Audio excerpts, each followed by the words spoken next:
말씀을 보겠습니다. 스가랴서 13장입니다. 스가랴 13장. 원래는 이제 9절까지 보려고 했는데 좀 이렇게 내용이 길어져서 6절까지만 살펴보겠습니다. 우리 교독하겠습니다. 스가랴 13장 1절부터 6절. 그날의 죄와 더러움을 씻는 셈이 다윗의 족속과 예루살렘 주민을 위하여 열리리라. 만군의 여호와가 말하노라. 그날에 내가 우상의 이름을 이 땅에서 끊어서 기억도 되지 못하게 할 것이며 거짓 선지자와 더러운 귀신을 이 땅에서 떠나게 할 것이라. 사람이 아직도 예언할 것 같으면 그 낳은 부모가 그에게 이르기를 내가 여호와의 이름을 빙자하여 거짓말을 하니 살지 못하리라 하고 낳은 부모가 그가 예언할 때에 칼로 그를 찌르리라. 그날에 선지자들이 예언할 때에 그 환상을 갖기 부끄러워할 것이며 사람을 속이려고 토롭도 입지 아니할 것이며 말하기를 나는 선지자가 아니요 나는 농부라. 내가 어려서부터 사람의 종이 되었노라 할 것이요 어떤 사람이 그에게 묻기를 내 두 팔 사이에 있는 상처는 어찌 됨이냐 하면 대답하기를 이는 나의 친구의 집에서 받은 상처라 하리라. 아멘. 기도드리겠습니다. 살아계신 하나님, 이 시간 하나님의 말씀을 전하고 듣습니다. 성령께서 역사하셔서 성경을 통해서 우리에게 알려주시는 하나님의 뜻을 잘 깨달아 알게 도우시고 또 하나님이 알려주시는 대로 믿고 따르는 복된 신앙생활하게 도우소서. 예수 그리스도의 이름으로 기도드렸습니다. 아멘. 오늘은 이제 하나님께서 이스라엘 백성들에게, 하나님의 택한 백성들에게 이제 은혜를 내려 주셨죠. 그 12장에서 살펴본 것은 이제 회개하는 은혜를 또 내려 주셨어요. 그 결과로 이제 그 하나님의 택한 백성들이 어떤 우상 숭배 또 거짓 선지자들의 거짓말들을 미워하고 버리고 오직 살아계신 하나님을 사랑하고 하나님의 말씀에 창념하는 그러한 일들이 있게 된다라는 그러한 내용으로 오늘 본문을 살펴보겠습니다. 오늘 그 본문에 보게 되면 1절에 그날의 죄와 더러움을 씻는 셈이 다윗의 족속과 예루살렘 주민을 위하여 열리리라 그랬어요. 하나님께서 죄와 더러움을 씻는 셈이 이제 다윗과 예루살렘 주민에게 임하게 될 것이다. 이렇게 기록이 되어 있는데 다윗과 예루살렘 주민은 이제 일반적으로 그 육신적인 그러한 어떤 자손들, 육신적인 혈통, 육신적인 이스라엘 백성을 의미하는 것이 아니라 하나님의 택한 백성들을 의미하는 것입니다. 그래서 구약의 교회 또 신약의 교회에 대해서 하나님께서 이 은혜를 내려주시겠다라는 거예요. 왜 그러냐면 죄 용서를 받는 것, 그 다음에 더러워진 우리의 몸과 마음이 성령의 역사하심으로 인해서 정결하게 되는 것은 하나님의 택한 백성들에게만 주어지는 복이라는 것을 우리가 또 기억해야 되겠습니다. 이렇게 죄 용서를 받고 더러움을 씻음 받는 것은 인간이 받을 수 있는 가장 큰 은혜라는 것을 우리가 늘 생각을 해야 되는 것입니다. 오늘날에 정말 금방 몇 년 회사에 근무했는데 50억, 어떤 지구에 아파트를 졌는데 몇천억 하게 되니까 그러한 것들은 우리들에게 있어서 정말 상상할 수도 없는 그러한 돈들이잖아요. 그러니까 그러한 것들을 일반 사람들은 그러한 고금의 거액의 그 돈을 이제 얻게 되는 것을 복이라고 생각을 하지만 그러지 않습니다. 오늘 우리가 성경을 통해서 살펴보는 것처럼 정말 하나님으로부터 죄 용서함을 받고 더러움을 씻음 받는 이것이 인간이 받을 수 있는 가장 큰 복이라는 것을 우리가 분명히 기억을 해야 됩니다. 왜 그러냐면 사람이 왜 사망의 음침한 골짜기를 걸어가는 그러한 비참한 인생을 살게 되었습니까?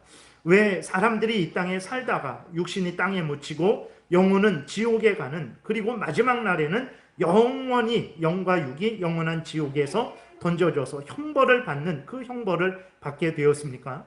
왜 사람들이 이 땅에 살면서 두려워하고 슬퍼하고 고통스러워하고 미워하고 시기하고 모함하고 전쟁하며 죽고 죽이는 그 인생을 살아가고 있습니까? 그것은 어떤 정치인이 잘못했기 때문에, 물론 인간적인 입장에서는 이제 그 정치인의 잘못이요, 정치 체제의 잘못이요, 경제 체제의 잘못이라고 말을 할 수 있어요. 그러나 그리스도인들은 그 정도만 분석해서는 안 됩니다. 그리스도인들은 더 근본적인 문제를 찾아야 되는데 그것이 무엇입니까? 바로 죄 때문에 그렇다라는 것을 우리는 성경을 통해서 확인하게 됩니다.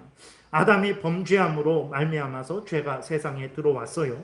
아담의 그 모든 후손들도 아담의 범죄함으로 죄로 오염되고 부패되었고 그 죄에 대한 책임을 지게 된 것입니다. 그래서 아담도 그렇고 모든 인간들이 앞에서 말씀드린 대로 사망의 음침한 골짜기를 걸어가는 비참한 인생을 살게 된 것이고 죄의 형벌인 사망의 종노릇하게 되었다는 것을 기억을 해야 되는 것입니다. 죄로 인해서 인간들에게 두려움이 있게 된 것입니다. 수치스러움이 있게 된 거예요. 미워하고 싸우고 죽고 죽이며 영원한 지옥 형벌을 받게 된 것이라는 것을 기억해야 됩니다. 영적인 죽음의 원인, 육신적인 죽음의 원인, 영원한 죽음의 원인이 바로 죄인 것입니다. 그런데 하나님께서 이 죄를 없애 주시겠다라는 거예요. 이 죄를 용서해 주시겠다라는 거예요. 죄로 인해서 오염되고 부패된 우리들을 하나님께서 정결하게 만들어 주시겠다라는 것입니다. 그러면 죄가 없어지니까 그 죄로 인해서 오염되고 부패된 상태가 정결케 되니까 그것이야말로 이제 그로 인해서 발생했던 앞에서의 그 여러 가지 두려움과 수치와 미움과 전쟁과 죽음의 그 모든 것들이 사라지게 되는 거죠. 그렇기 때문에 정말 오늘 본문에서 하나님께서 그 날에 하나님이 정한 날에 이제 죄와 더러움을 씻는 셈이 다윗의 족속 예루살렘의 주민 하나님의 택한 백성들에게 임하게 되는 것은 그야말로 인간이 받을 수 있는 가장 큰 복이라는 것을 우리가 기억을 해야 됩니다. 여기에서 또 우리가 하나 참고할 것은 죄와 더러움을 씻어 주신다 그랬어요. 두 번 이렇게 말씀을 하십니다. 죄와 더러움을 씻어 주신다. 그러니까 죄는 무엇입니까? 하나님의 말씀을 어긴 게 죄예요. 하나님의 말씀에 순종하지 못하는 것도 죄입니다. 그러니까 하나님을 사랑하지 않는 것도 죄고 하나님을 사랑하되 마음과 뜻과 정성과 목숨을 다하지 않는 것도 죄예요. 그러니까 하나님의 말씀을 어기고 그 말씀을 행하는데 부족한 것도 죄죠. 이것이 용서를 받아야 돼요. 근데 죄를 짓게 되면 단순히 그 하나님의 말씀을 어긴 그 상태로만 남는 것이 아닙니다. 하나님의 그 말씀을 어김으로 말미암아서 죄를 짓게 되면 그 죄로 인해서 그 사람이 오염되고 부패되는 거예요. 그 사람이 더럽게 되는 것입니다. 그래서 우리들은 죄도 용서받아야 되고 그 죄로 인해서 오염되어 부패된 그 상태도 정결케 되어야 되는 거예요. 그래서 오늘 하나님께서 우리를 용서하시는데 그것은 어떤 부분적이고 그 부족한 그러한 죄 용서가 아니라 완전한 죄 용서임을 여기에서 말씀을 해 주시는 거예요. 정리하면 우리가 구원 얻기 위해서는 죄에 대한 용서, 칭의와 성화가 있어야 된다는 것을 여기에서 알려주고 있는 것입니다. 이제 좀 더 하나님께서 그 죄와 더러움을 씻는 셈이 이제 열리게 된다. 그런 은혜가 임할 것이다 라고 말씀을 하고 있어요. 그 구체적인 내용들을 살펴보면 2절에 보게 되니까 만군의 여호와가 말하노라 그날에 내가 우상의 이름을 이 땅에서 끊어서 기억도 되지 못하게 할 것이며 라고 이렇게 기록이 되어 있어요. 하나님께서 은혜를 내려주시게 되니까 그날에 하나님의 택한 백성들에게 어떤 역사가 일어납니까? 하나님께서 하나님의 백성들 가운데 있던 우상의 이름을 끊어서 다시는 기억도 되지 못하게 하신다 이렇게 기록이 되어 있어요.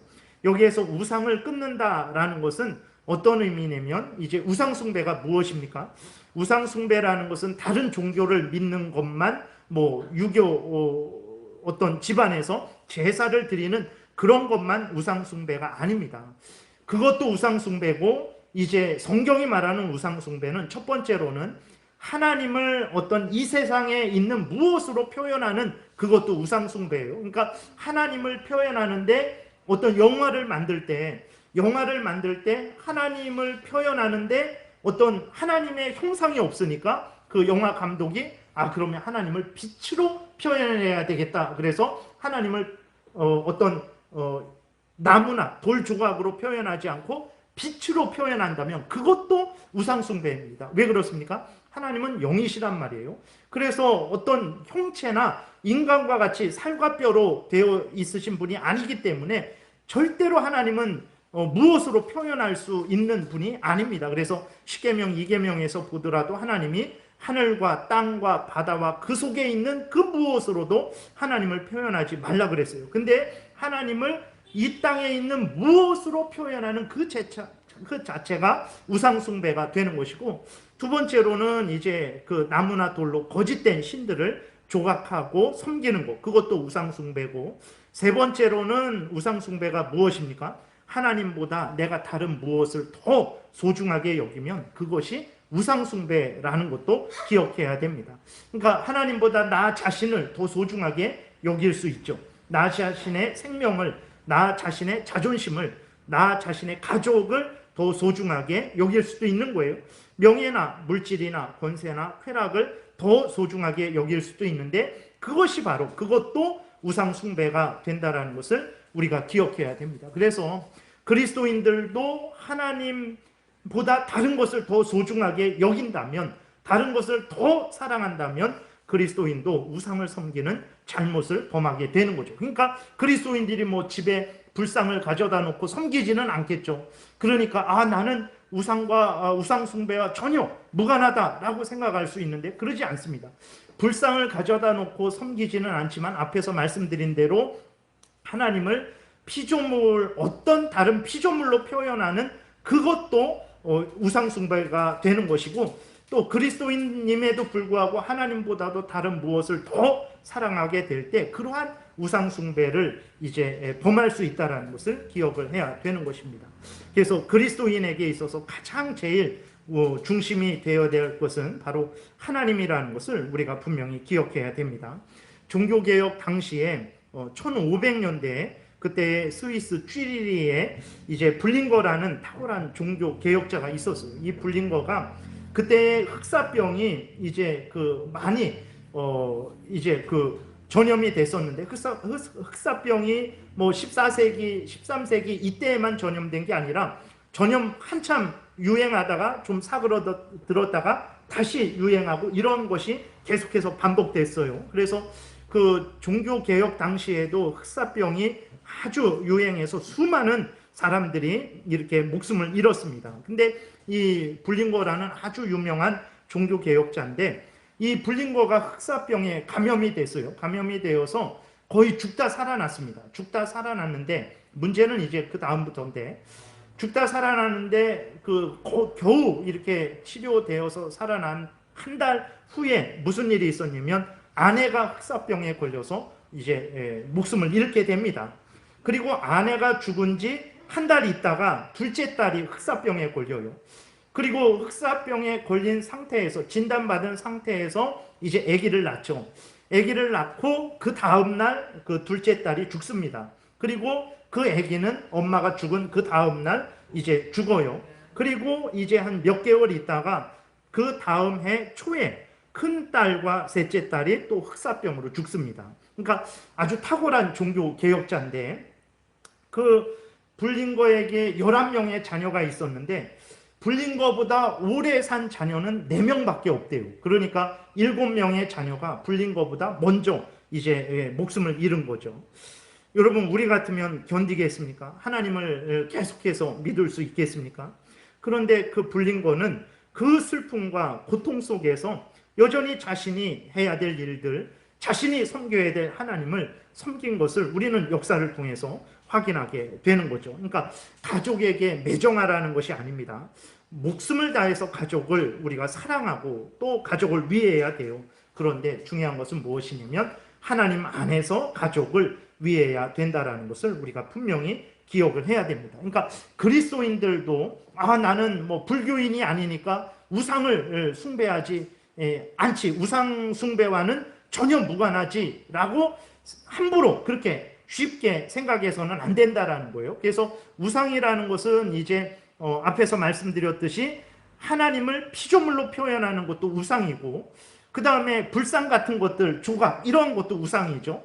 그리고 하나님보다 다른 무엇을 더 사랑하는 것도 우상이라는 것을 기억해야 됩니다. 그런 차원에서 그리스도인들도 우상을 섬길 수 있다는 그 조심함을 늘 가져야 되는 거예요. 고린도전서 7장에 보게 되면 이런 말씀이 기록되어 있어요. 13절에 보게 되면 어떤 여자에게 믿지 아니하는 남편이 있어 아내와 함께 살기를 좋아하거든 그 남편을 버리지 말라. 믿지 아니하는 남편이 아내로 말미암아 거룩하게 되고 믿지 아니하는 아내가 남편으로 말미암아 거룩하게 되나니 그렇지 아니하면 너희 자녀도 깨끗하지 못하리라. 그러나 이제는 거룩하니라. 이렇게 기록이 되어 있습니다. 그냥 전체적으로 말씀을 드리면 그리스도인인데 믿지 않는 남편이나 아내가 있을 수 있죠. 그러니까 그 그리스도인이 불신자와 결혼한 상태가 아니라 불신자끼리 결혼했다가 나중에 이제 한쪽이 아내나 남편이 믿는 경우가 생기잖아요. 그럴 때에 그 사람이 남편만 예수 그리스도를 믿고 아내가 안 믿을 수 있고 아내가 예수 그리스도를 믿고 남편이 안 믿을 수 있잖아요.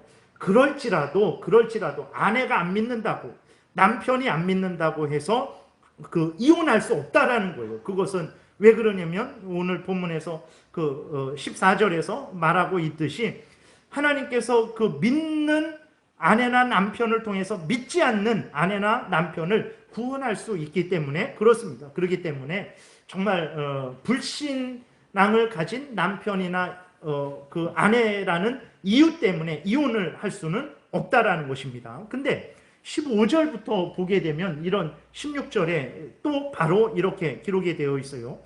혹 믿지 아니하는 자가 갈리거든 갈리게 하라. 형제나 자매나 이런 일에 구애될 것이 없느니라.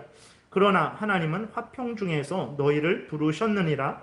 아내된 자여 내가 남편을 구원할는지 어찌 알 수 있으며 남편된 자여 내가 내 아내를 구원할는지 어찌 알 수 있으리요. 무슨 말이냐면 믿지 않는 그 남편이나 아내가 그 믿지 않는 쪽에서 믿음 때문에 믿음을 방해하고 하나님을 택하든지 나를 택하든지 라는 그러한 요구를 할 때에 그 믿음 때문에 이혼을 요구할 때에는 이혼할 수 있다라는 거예요. 그러니까 오늘 그 본문이 그것을 이야기하고 있는 것입니다. 물론 이때에도 신중해야 됩니다. 함부로 그렇게 쉽게 판단하고 그렇게 행해서는 안 되는 거예요. 그러나 15절, 16절에서 말씀하고 있는 내용은 무엇이냐면 아주 신중해야 되지만 불신자 아내가 불신자 남편이 하나님을 섬기지 못하게 하고 하나님을 섬기는 것 때문에 이혼을 요구한다면 이혼을 할 수 있다라는 거예요. 왜 그렇습니까? 그리스도인들에게 있어서는 하나님이 제일 우선 중심이 돼야 되기 때문에 라고 이렇게 이야기를 하는 것입니다. 그러니까 하나님께서 이제 그 앞부분에서 이스라엘 백성, 하나님의 택한 백성들의 죄와 우상 숭배를 이제 정결하게 하시겠다. 그것을 제거하시겠다라고 했을 때 그 의미는 무엇이냐면 정말 바알신, 아세라신 그러한 이방 종교의 우상들 그러한 것들을 제거하시겠다라는 것은 물론이고 하나님보다도 다른 무엇을 더 사랑하는 마음을 고쳐서 오직 하나님 제일 우선 중심의 신앙을 가지게 하시겠다라는 의미라는 것을 우리가 기억을 해야 됩니다. 그러니까 하나님께서 하나님의 택한 백성들에게 하나님 제일 우선 중심의 그 믿음을 하나님께서 심어주시겠다라고 하나님께서 말씀을 하고 있는 거예요. 이러한 마음을 심어주시니까 그 다음에 어떻게 됩니까? 그 다음에 보게 되니까 거짓 선지자와 더러운 귀신을 이 땅에서 떠나게 할 것이라 그랬어요. 그러니까 하나님께서 또 거짓 선지자와 귀신을 이 땅에서 떠나게 할 것이다. 스가랴 당시나 지금이나 거짓 선지자들이 많죠. 거짓 선지자는 누굽니까? 하나님이 세우지 않았는데 하나님의 선지자로 행세하는 자들이에요. 그리고 또 하나님이 전하라고 하신 말씀을 전하지 않고 자신의 말, 또 사람의 말, 또 세상의 말, 귀신의 말을 전하는 사람들이 거짓 선지자들이죠. 그러니까 그 당시 예를 들어서 예레미야서에도 보게 되면 예레미야 말고 수많은 선지자들이 있었습니다. 근데 예레미야는 이제 하나님이 보내셨죠. 부르시고 보내셨어요.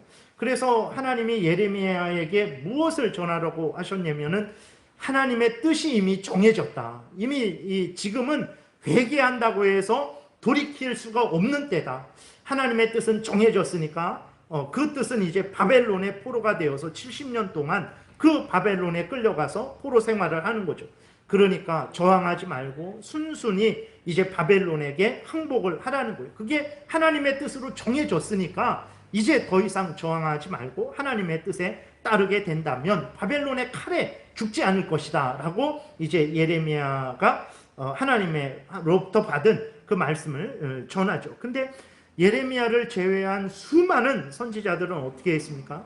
그 하나님은 분명히 하나님의 뜻은 바벨론 포로로 끌려가는 것을 정하셨기 때문에 그 뜻을 따르라고 그 말씀을 하셨는데, 수많은 사람들은 우리는 바벨론과 싸워서 이기게 될 것이고 이길 것이고 결코 우리는 포로로 끌려가지 않을 것이다 라고 수많은 예레미야 선지자를 제외하고 다른 모든 선지자들이 그러한 다른 말을 전했어요.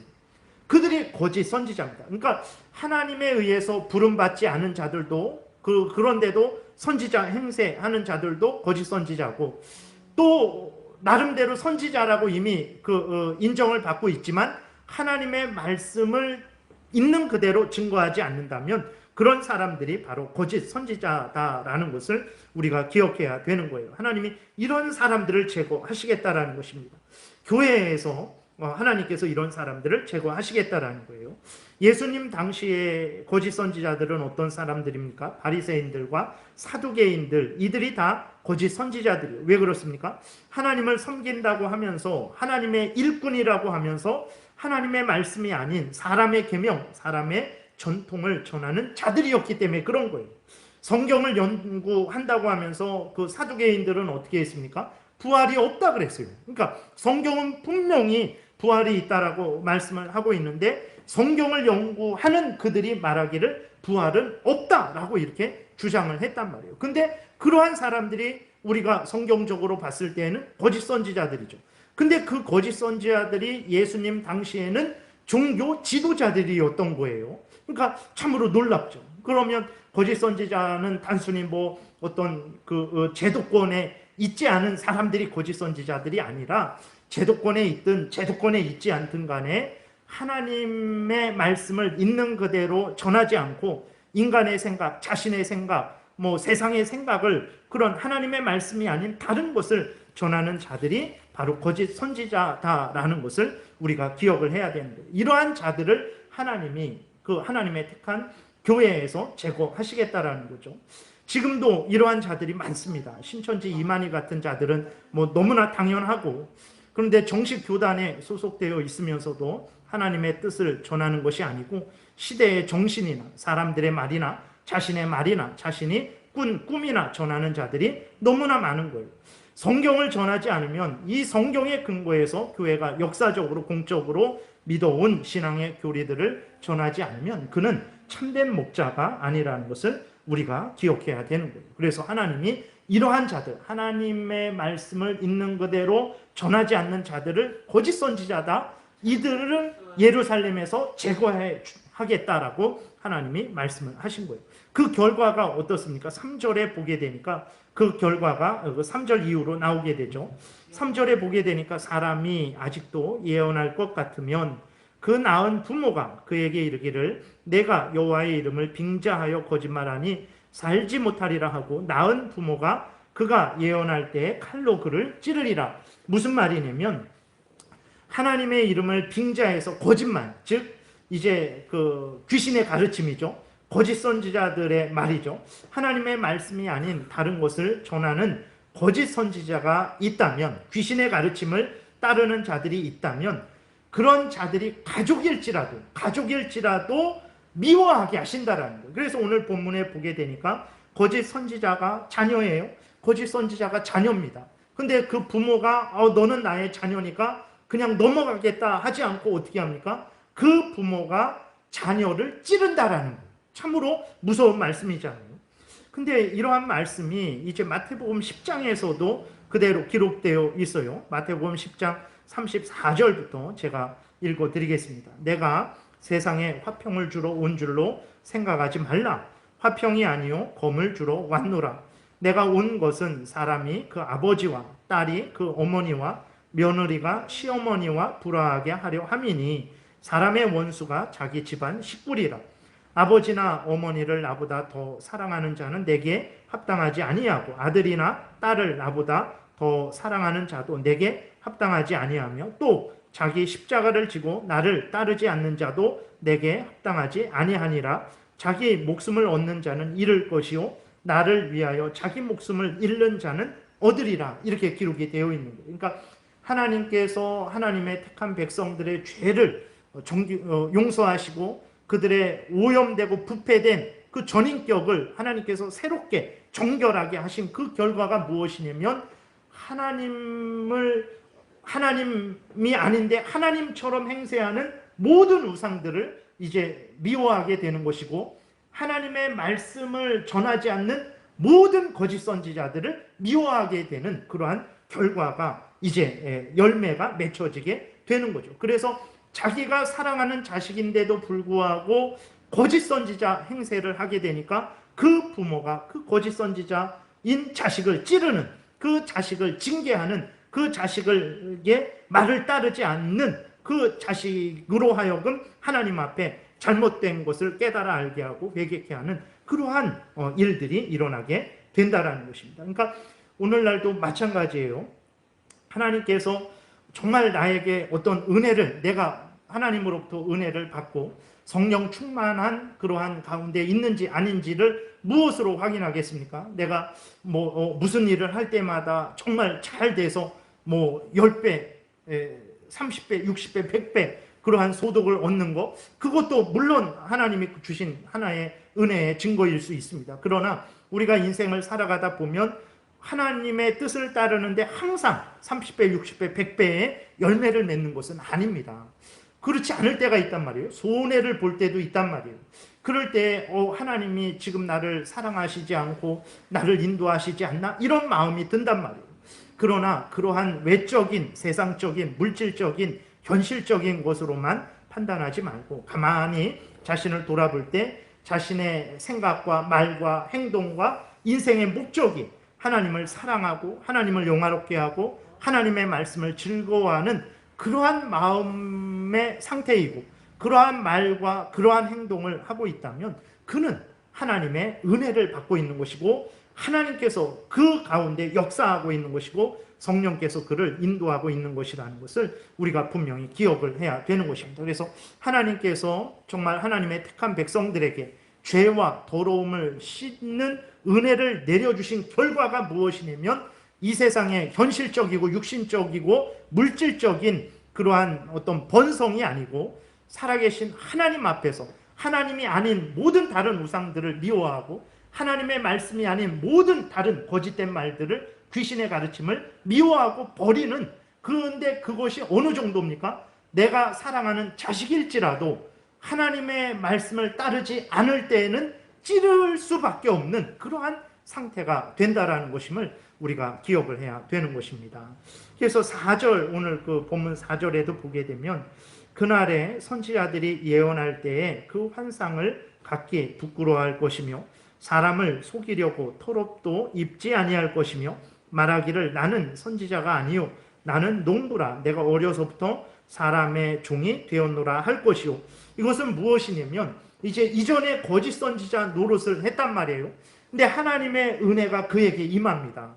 하나님의 은혜가 그에게 임하니까 그가 정말 거짓 선지자 노릇하던 것을 다 그만두고 하나님께로 돌아와서 하나님을 올바로 믿고 섬기는 그러한 자로 변화된 것을 여기에서 말하고 있는 거예요. 그래서 이전에는 보게 되니까 선지자들이 예언할 때 환상을 말했죠. 그러니까 거짓 선지자들이 하나님의 말씀을 전하지 않았습니다. 자기 생각 말하고 다른 사람들의 생각 말하고 세상의 어떤 시대 정신 말하고 아니면 악한 사탄 마귀의 귀신의 가르침을 말하고 그러한 것들을 자랑스럽게 여기면서 마치 그것이 하나님이 보낸 것인 양 그렇게 행세를 했죠. 그러나 하나님께서 역사하시고 나니까 그것을 이제는 부끄러워하는 거예요.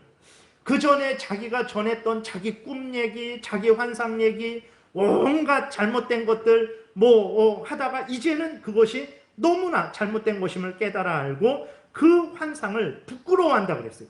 갖기 부끄러워한다. 그 환상을 갖기 부끄러워하게 될 것이고, 그리고 이전에는 이제 사람을 속이려고 털옷을 입었어요. 그러니까 자기가 선지자라는 것을 드러내기 위해서 이제 그 세례 요한도 약대 털옷을 입고 그렇게 했죠. 그러니까 선지자라는 어떤 그 특징을 외모로 드러내려고 그렇게 했던 거예요. 근데 이제는 그런 것을 다 벗어버린 거예요.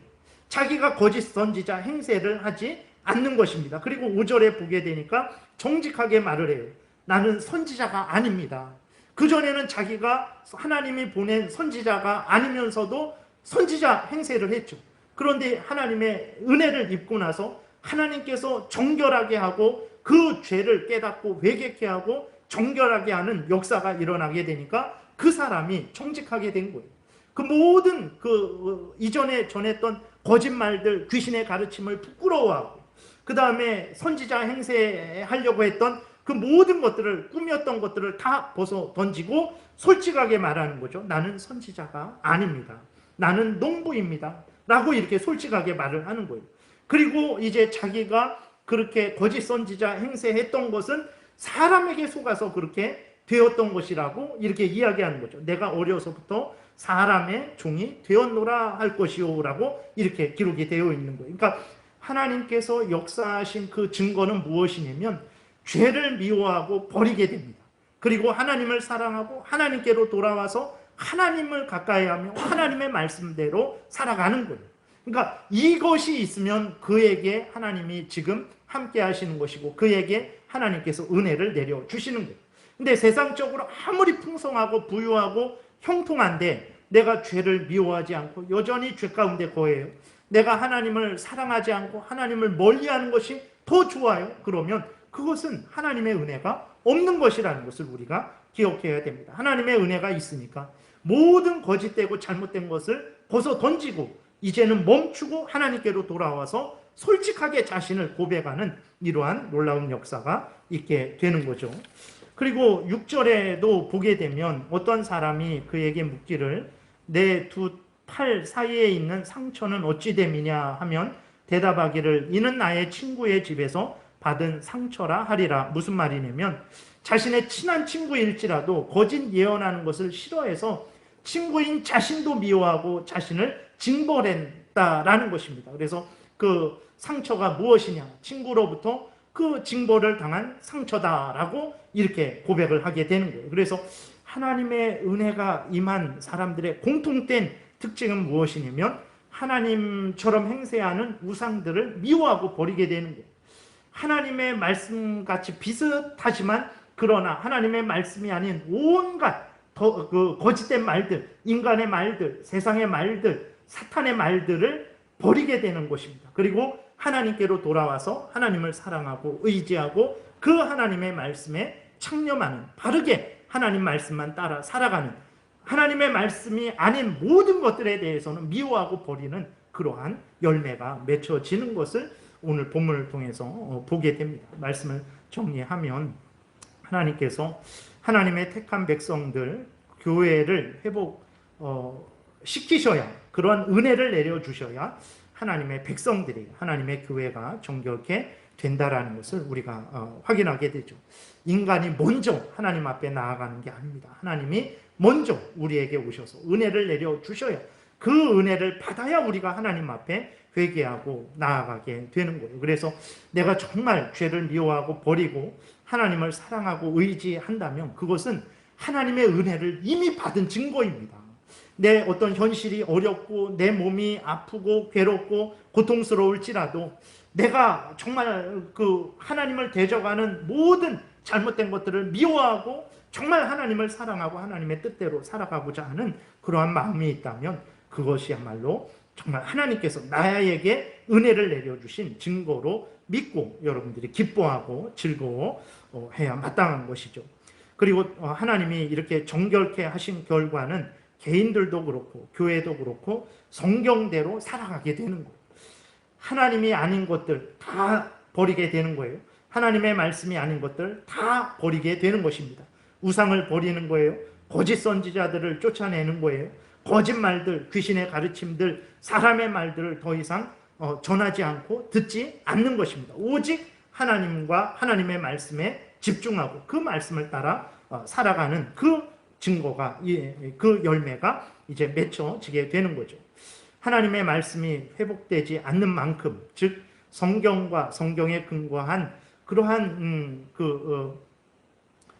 내 자신의 삶이 그만큼 되지 않는 만큼, 교회가 그렇게 되지 않는 만큼, 그것은 이제 하나님의 은혜가 정말 나에게도 필요하고 우리 교회에도 필요하다라는 증거라는 것을 우리가 기억을 해야 되는 것입니다. 그래서 다시 한번 하나님이 은혜를 내려주셔야 우리들이 죄를 깨닫고 회개하고 돌이키게 되는데, 회개하고 돌이킨 그 열매는 무엇이냐 그랬을 때, 하나님처럼 행세하는 모든 우상들, 그 우상들은 이제 어떤 부처상이나 그러한 것들만 우상이 아니라 앞에서 말씀드린 대로 사람이 우상이 될 수도 있는 거죠. 내가 나의 우상이 될 수도 있는 것이고, 물질이 우상이 될 수도 있는 것이죠.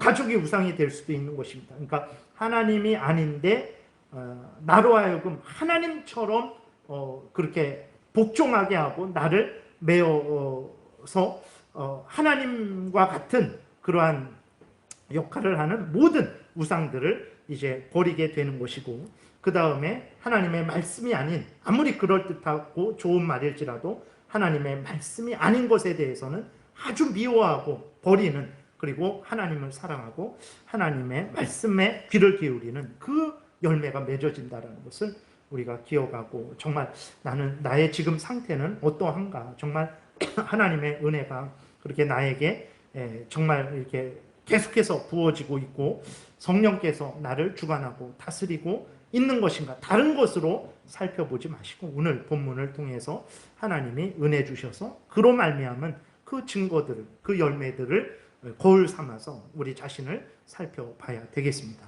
기도드리겠습니다. 살아계신 하나님 아버지, 감사를 드립니다. 하나님이 우리들에게 정말 관심 갖고 우리들에게 주시려고 하시는 은혜가 무엇인지 늘 성경의 근거에서 항상 마음에 간직하게 도우소서. 하나님은 우리의 죄를 용서해 주시고 정결케 해 주셔서 하나님의 사람으로 만들어 주시고, 이제는 하나님을 영화롭게 하고 하나님의 뜻을 따라 살아가게 하시려는 것임을 늘 잊지 말게 도우소서.